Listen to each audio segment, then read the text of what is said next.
브루스 올마이티라는 영화가 있어요. 제가 정말 좋아하는 영화 중에 하나거든요.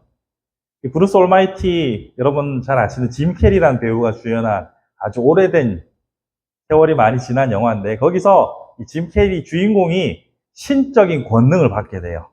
그래서 자기가 뭐라는 대로, 말하는 대로 다 이루어집니다. 여기까지만 하면 해피한데, 문제는 이제 신의 권한이 생기고 나니까 신이 해야 할 업무도 같이 딸려오는 겁니다. 사람들의 각종 기도들, 기원들, 바램들이 자신에게 폭풍처럼 쏟아지는 겁니다.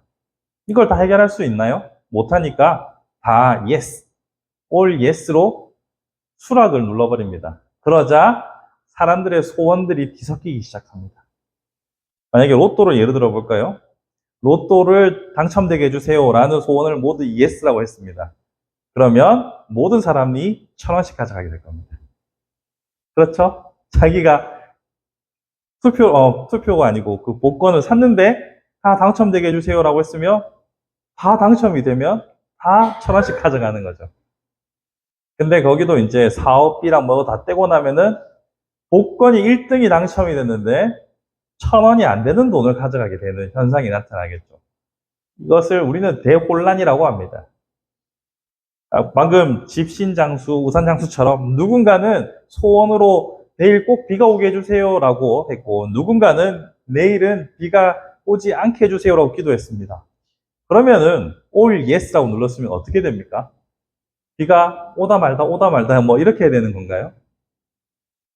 이처럼 둘 이상의 사람이 섞여 있는 곳에서 모든 이의 소원이 성취된다는 것은 이론적으로 불가능한, 다른 말로 하면은 모순의 상황으로 들어가는 겁니다. 그런데 많은 사람들이 이 소원 성취에 너무 몰입을 해서 이것이 가능한 것인 것 마냥 착각합니다. 만약에 시내에 큰 교회가 있다고 칠게요. 큰 교회 안에는 동종업계의 사람들도 분명히 존재합니다. 근데 그 동종업계의 사람들이 서로 모를 수도 있어요. 근데 한쪽 편의 사람들은 제가 이 업계의 탑이 되게 해주십시오라고 기도하고, 또 다른 쪽에서 이 사람도 제가 이 업계의 탑이 되게 해주십시오 기도합니다. 그러면 그 둘의 소원은 어떻게 해야 하는 걸까요? 더 과거로 거슬러 올라가 볼까요? 유럽의 나라들은 정말 숱한 전쟁을 많이 치렀습니다. 그런데 그들이 믿는 종교는 대부분 비슷했어요. 종교혁명이 일어나기 전까지는, 구교와 신교로 나누어지기 전까지는 모두가 다 그 구교 아래 카톨릭이라는 동일한 신앙을 가지고서 서로 전쟁했어요. 그러면 똑같이 전쟁하면서 똑같은 하나님께 똑같이 기도합니다. 이기게 해주세요. 이번 전쟁은 승리하게 해주세요. 자, 여러분, 제가 이렇게 장황하게 길게 한 이야기 속에서 말하고자 한 핵심은 무엇입니까? 모든 이들의 소원이 이루어지는 일은 그 말 자체로 모순 덩어리라는 겁니다. 그렇기 때문에 소원 성취라는 말은 그 말을 쓰는 순간부터 하등 종교로 분류되는 거예요. 이렇게 보면은 길에 이런 거 많이 보이지 않습니까? 소원 성취 기도 도량. 우리가 불교를 고등 종교라고 부를 때는 학문적이고 철학적인 배경에서 그 담론이 이야기될 때는 고등 종교라고 부르지만, 소원 성취가 앞에 딱 붙는 순간 그 불교는 하등 종교로 떨어집니다. 제가 도량이라는 말을 찾아봤거든요. 도량은 도를 혹은 득도를 하기 위해서, 부처가 되기 위해서 도를 닦고 혹은 깨달음을 얻기 위하여 모여있는 집단이라고 했어요. 자신의 중생의 욕심과 중생의 뜻을 이루기 위한 어떤 곳이 아니라 도를 깨닫기 위한 집단이라고 돼 있어요, 도량이. 근데 앞에 소원 성취가 붙잖아요. 그러면 하등정교로 떨어지는 겁니다. 근데 교회도 마찬가지예요. 하나님의 뜻을 이루는 것을 목표로 우리는 사도신경에서 함께 고백하지만, 하나님의 뜻이 이 땅에서 이루어지기를 소망하지만, 그것이 배제되고 우리의 소원이 이루어지기를 간구하는 순간 우리는 소원, 성취, 기도, 도량처럼 교회도 하등 종교로 떨어지는 거예요. 교회는요, 우리의 뜻을 이루기 위해서 존재하는 곳이 아니라 하나님의 뜻이 이루어지는 것을 위해 존재하는 것이 교회입니다. 동시에 세상의 모든 고등 종교가 신의 뜻을 주장하지만 교회는 그 하나님께서 하나님과 우리와의 사랑의 관계를 말씀하시기에 귀하고 가치 있다고 저는 늘 항변합니다. 그러니까 하나님께서는 그냥 나의 뜻을 이루기 위해서 너는 나의 말이 되어라, 나의 조리 되어라가 아니라 나의 큰 뜻이 너에게 유익하니 너를 살리는 길이니 내가 너를 사랑하기에 내게로 오라라고 말씀하시는 겁니다. 그게 교회입니다. 하지만 한국 교회를 현실을 보면 고등 종교에 머물러 있어야 할, 그리고 유일한 종교로 머물러 있어야 할 이 기독교를 자꾸 하등 종교로 끌어내리는 것에는 바로 이러한 소원 성취라는 이기심의 발로가 자리 잡고 있다는 것에 문제가 있습니다. 여러분, 교회 오면 모든 문제가 다 해결됩니까? 아니요. 여러분, 당장 저를 보셔도 아시잖아요. 여러분도 저도 마음속 한편으로는 제가 이 사업은 사업대로 두고 교회로서 온전하게 우리가 생각하는 그런 온전한 교회로 성장해 가기를 바라시겠죠. 3년째 아직 저는 제자리에 있습니다. 또 우리가 바라기로는 우리가 모든 병에서 무병장수한 상태로 살아가는 것이 우리의 소원이겠죠. 그런데 그럴 리는 만무합니다. 뿐만 아니라 우리 자녀들이 다 공부도 잘하고 모든 일에 부족함이 없고 건강하게 잘 자랐으면 좋겠죠. 그런 사람 정말 없습니다. 어느 가정이든 하나의 문제점은 다 안고 살아갑니다. 어떤 가정 하나 탁 열어서 문제없는 가정을 저는 본 적이 없습니다. 감추고 숨길 뿐이죠. 이렇게 우리는 소원 성취라는 이 틀에서 우리 자신을 그리고 기독교를 살펴보면 모순 덩어리라는 것을 우리는 잘 알 수 있습니다.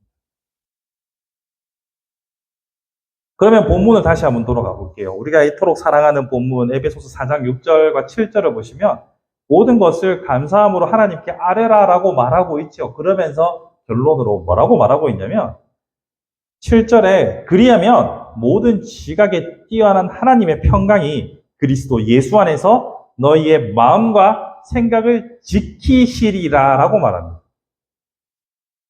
너희가 기도하고 간구한 바를 이루시리라가 아니라 마음과 생각을 지키시리라 라고 말합니다.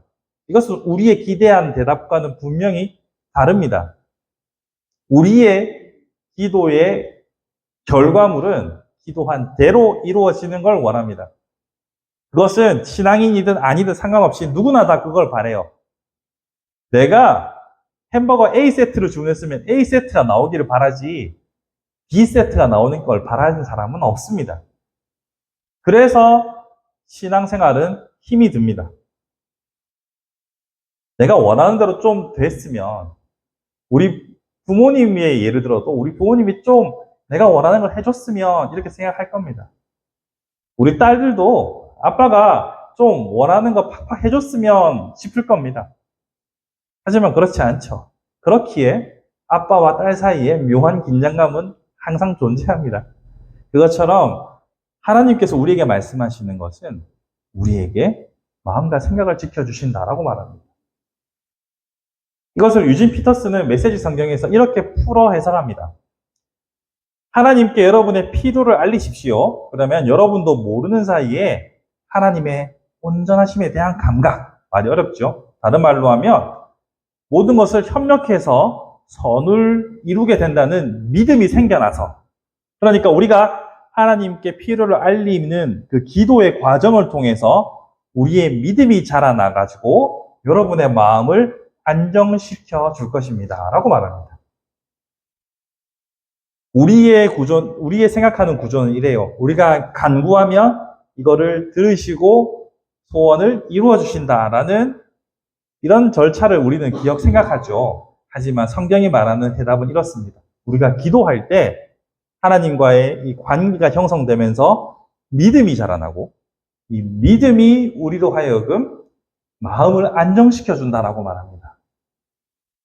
전혀 다른 방향으로 전개되고 있죠. 그런데 이게 맞습니다. 왜냐하면요, 모든 사람들의 소원이 다 이루어질 수 없다라는 모순을 우리는 발견했잖아요. 그러니까 소원 성취가 근본적인 문제 해결책이 아닌 거예요. 소원 성취가 아니라 우리의 마음이 어떻게 잘 지켜지느냐, 안정을 누리느냐, 좀 더 성경적인 표현으로 하면 평강을 누리느냐가 문제의 핵심인 거예요. 이게 왜 핵심이냐면요, 제가 아까 우리 신앙의 가장 아름다운 점은 하나님이 우리를 사랑하신다는 거라고 말씀드렸죠. 하나님은 우리를 가장 사랑하시기 때문에, 그리고 오늘 본문에도 나와 있는 것처럼 하나님이 모든 것에 지각에 뛰어난 분이기 때문에 뭐가 제일 좋은지 잘 아시기 때문에 제일 좋은 것을 우리에게 주실 거란 말이에요. 그런데 그게 우리는 다 안 보여요. 내가 바라는 것이 독일 수도 있다는 것을 우리는 알 수가 없습니다. 근데 하나님은 아시죠? 그러니까 하나님을 향한 믿음이 생긴다는 것은 하나님이 나를 사랑하신다는 것을, 하나님이 가장 잘 아신다는 것을 확신이 들게 되는 순간이 오는 거죠. 그때가 되면 마음의 안정이 생기는 거예요. 지금 내가 깜깜하고 앞이 보이지 않고 불안하다 하더라도 하나님이 제일 잘 아시니까, 하나님이 제일 사랑하시니까, 아, 내가 걱정한들 무엇 하겠는가라는 순간이 오게 되는 것. 그 순간을 바울은 지금 항변하고 있는 겁니다. 말이 좀 복잡하고 어려워졌겠지만 조금만 더 단순하게 정리해 보겠습니다. 하나님의 방식은요, 하나님께서는 모든 이의 소원이 동시에 이루어진다는 것은 모순이라는 것을 잘 아시기 때문에, 또한 나한테 무엇이 가장 필요한지 잘 아시기 때문에, 뿐만 아니라 우리를 너무나 사랑하시기 때문에 가장 좋은 길로, 가장 좋은 것으로 우리에게 주실 거라는 그 믿음으로 우리가 평안을 누릴 수 있다라고 말씀해 주십니다. 그리고 그 믿음을 더욱더 곤고하게 하는 방법이 간구하는 거라고 말씀하고 계십니다. 그러니 우리가 지금 하나님 이게 문제입니다, 이게 어렵습니다, 이게 해결이 안 됩니다 라고 하는 기도하는 시간을 통해서 우리는 문제가 해결돼 가는 방향으로 가는 것이 아니라 우리의 믿음이 자라는 방향으로 자라나게 됩니다. 그렇게 해서 그 믿음으로 말미암아 평강을 누리게 되는 것이죠. 여러분이 생각하는 방식으로 문제가 다 해결되지 않아서 너무나 답답하고 속상하실 수도 있습니다. 저도 그렇습니다. 저도 가게를 열면 대박 날 줄 알았습니다. 안 그렇더라고요. 그래도 그 과정 속에서 깨닫게 하시고 자라게 하시고 저를 더 겸손하게 만드시고 합력하여 선을 이루어 가시는 하나님의 섭리를 봅니다. 그리고 이것은 10년 후에는 더 무르익어서 또 다른 내용으로 설교가 만들어지겠죠. 합력하여 선을 이루어 가시고 모든 지식에 뛰어나신 하나님께서 평강으로 우리에게 채워주시리라 확신합니다. 그 일을 위해서 하나님께 기도하고 간구하시기를 바랍니다. 나의 문제 해결을 위해서 기도하고 간구를 바라는 것이 아니라 여러분의 믿음과 그 믿음으로 인한 평강을 위해서 기도하고 간구하시기 바랍니다. 제가 여기서 기도하라고 간구하라고 말씀드리는 것은 하나님 제 안에 평강을 주십시오, 저한테 더 큰 믿음을 주십시오, 이렇게 거창한 기도도 필요 없습니다. 그냥 하나님 저 이거 힘들어요, 나 이거 도와주세요, 안 되면 나 어떻게 해요? 그냥 솔직하게 기도하십시오. 우리가 하나님 앞에 아빠한테 투정 부리는데 뭐 형식이고 뭐고 어디 있습니까? 그냥 일단은 싸질러 놓고 보는 거죠. 그 과정에서 아빠와 나 사이에 관계가 두터워지는 겁니다. 밀도가 깊어지는 겁니다. 그렇게 관계가 형성이 되는 겁니다. 그러니 하나님 앞에서 체면 차리거나 형식에 구애받지 마시고 그냥 그 하나님께 여러분의 마음을 아뢰십시오. 그리고 그렇게 소통하는 가운데 하나님의 어떠하심을, 피터슨의 말을 다시 한번 빌려보겠습니다. 여러분도 모르는 사이에 하나님의 온전하심에 대한 감각, 이 감각이 자라나고, 이 감각이 자라나서 믿음이 자라나 여러분 마음에 참된 평강을 얻을 수 있는 그런 복이 있기를 바랍니다. 오늘 말씀이 좀 길었어요. 말씀을 정리해 보겠습니다. 여러분 마음속에 어떤 소원들이 있는지 다는 모르지만 일부는 압니다. 그리고 그 아는 일부조차도 제가 완전히 이루어지리라고 확신을 드리지 못하는 것을 죄송하게 생각합니다. 하지만 성경은 분명하게 말합니다. 여러분의 마음의 소원을 하나님께서 알고 계시고 그 소원을 통해서 하나님이 가장 선한 길로 인도하신다고. 그리고 하나님께서 궁극적으로 여러분에게 주시고자 하는 것은 가장 귀한 것이자 동시에 이 땅에서는 평안이라고 말씀하십니다. 그 평안이 여러분의 삶 가운데 충만하기를 우리 주님의 이름으로 축복합니다.